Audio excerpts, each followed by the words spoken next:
ঝিনাইদহ মহেশপুর উপজেলার শ্যামপুর সীমান্ত দিয়ে অবৈধভাবে ভারতে যাওয়ার সময় ৩ দালালসহ ঢাকা দক্ষিণ আওয়ামী লীগের দপ্তর সম্পাদক রিয়াজউদ্দিন জনতার হাতে আটক হয়েছেন। পরে পুলিশের কাছে সোপর্দ করে এলাকাবাসী। শনিবার সকালে সরবপুর ইউনিয়নের পেপুলবাড়িয়া গ্রামের শরীফুল ইসলামের ছেলে রিয়াজসহ ৩ জন দালাল জেলেপোতা মাঠ দিয়ে ঢাকা দক্ষিণ আওয়ামী লীগের দপ্তর সম্পাদক রিয়াজউদ্দিনকে ভারতে পাচার করার সময় স্থানীয়দের হাতে আটক হয়। বৈধভাবে ভিসা দিয়া যাওয়ার একটা ব্যবস্থা করবো। সেই ক্ষেত্রে আমি আমার নিজের পাসপোর্ট নিয়ে আসি। পাসপোর্ট নিয়ে আসার পরে ওরা সেগুলো করে না, ওরা আমার অবৈধ পথে দিতে এসেছিল নদী দিয়ে, আমি সেখানে যাই না এবং না যাওয়া তো হাতের পায়ে কান্নাকাটি করছি। মূলত ওরা ছিল একটা চক্র, প্রতারক চক্র, আবার টাকা হাতে নেওয়া।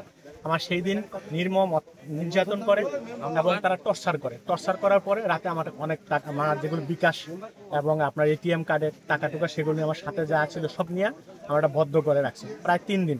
রাতের বেলায় জমির মধ্যে নিয়ে যায়, আমার তো প্রত্যেক কাছে টাকা দেবো, টাকা নাই। তার 3 দিন থাকার পরে আজকে সকালে আবার তারা আরেক এলাকায় জীবননগর থেকে মোটর সাইকেলে তারা 2 জন আর মাঝখানে আমার বসে নিয়ে যেতে চেয়েছিল এবং নিয়ে চাওয়ার পরে আমি খুব চেষ্টা করতেছিলাম যে আমি কিভাবে রক্ষা পাই। আমি প্রায় 1 ঘন্টা রাস্তা দেখছি, আশেপাশে কোনো দোকানপাট কিছু নেই, লোকজন নাই।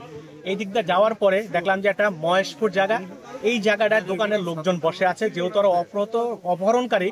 তা আমি মোটর সাইকেল দিকে লাফ দিয়ে পড়ে গেছি অগর নিয়ে। ওইটা আমি এখানে দোকানদার যারা ছিল এলাকার লোকজন বলছি এরা অপহরণকারী, আমার অপহরণ করে নিয়ে যাচ্ছে, আপনারা একটু সহযোগিতা করেন।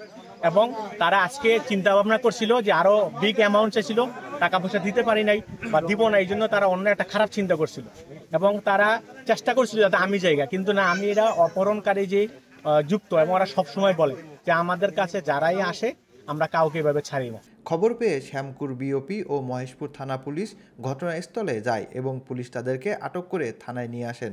স্থানীয় শ্যামপুর ইউনিয়ন পরিষদের মেম্বার তরিকুল ইসলাম তরু জানান, দালালরা উক্ত ব্যক্তিকে মাঠের মধ্যে রাস্তা দিয়ে মোটরসাইকেল যোগে নিয়ে যাওয়ার সময় রাস্তা কাঁচা থাকায় ফেরার সময় স্থানীয় লোকজন তাদেরকে আটক করলে আওয়ামী লীগ নেতা রিয়াজউদ্দিন স্বীকার করেন দালালরা তাকে 3 দিন ধরে আটকে রেখেছে এবং তার কাছে থাকা 3,60,000 টাকা ও এটিএম কার্ড নিয়ে নেয়।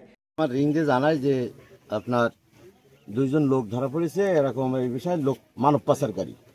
এবার এসে দেখে জানতে পারি যে একজনের বাড়ি কুমিল্লা চাঁদপুর আর বাকি 2 জনের বাড়ি হচ্ছে পেপুলবেড়ে চাপাতালার। তারা মূলত ব্যবসাও করে বা বিজিবির লিস্টেও, মানে লিস্টে, অপরাধ লিস্টে নামও আছে, ভজে নাম। তা জানতে পারি, জানার পরে এবার যখন আশপাশ থেকে বেশ কিছু তথ্য পাওয়ার পর থেকে তারপরে আমরা তাদের আটকে রাখি। তারপরে ভজে বলে ওই ছেলেটা বিজিবি সাথে করে আসার সময় এসে বিজিবি আসামি নিয়ে যাচ্ছে। ঘটনাটি মেম্বার থানা পুলিশকে জানালে থানার এসআই আলমগীর হাজির হন। অপরদিকে খবর পেয়ে বিজিবি ঘটনাস্থলে আসে, পরে তাদেরকে থানায় নিয়ে আসা হয়। অপর দালালরা হলেন পেপুলবাড়িয়া গ্রামের ফয়েজ ও মিরাজ। এরা সকলেই মানব চোরাচালান চক্রের সক্রিয় সদস্য। তার দোকানে বসে আছি 10-12 জনের লোক। ওরা ওই 3 জন মোটর সাইকেল আসছে, ওখানে যে কাদা আছে সামনে, ওই কাদায় আপনার আছে টিকিয়েছে। ওই লোক আছে বলছে যে আমি নাবি, আর বাজাই নাবিস না, নাবি কিসে জানি এইখানে আছে। আমি তো তৈরি নিয়ে চলে যাচ্ছি, জোর তৈরি নিয়ে বেরিয়ে চলে গেল ওই সামনে, যে ওখানে সামনে কেটা বলেছে যে আছে ওখানে যাওয়া যাবে। ওখান থেকে ও ব্যাক করে এই জায়গায় এসে ওই যেখানে ডাউন দিয়েছে, ও বলছে নামবি না, ও ফার্স্ট করে নেবে আছে এর ভিতরে বলছে ভাই আমার বাঁচান, আমার নিয়ে যাচ্ছে, আমাকে আছে আপনার বাঁচান। এ বিষয়ে মহেশপুর থানার ওসি সাজ্জাদুর রহমানের সাথে যোগাযোগ করলে তিনি জানান, খবর পেয়ে 4 জনকে থানায় নিয়ে আসা হয়েছে। একজনের বাড়ি চাঁদপুর মতলব থানায়। তার বাপের নাম আবুল হোসেন ব্যাপারী, সে ঢাকা দক্ষিণের আওয়ামী লীগের নেতা। তার বিরুদ্ধে ঢাকায় একাধিক মামলা রয়েছে। এই রিপোর্ট লেখা পর্যন্ত আইনি প্রক্রিয়ার প্রস্তুতি চলছে।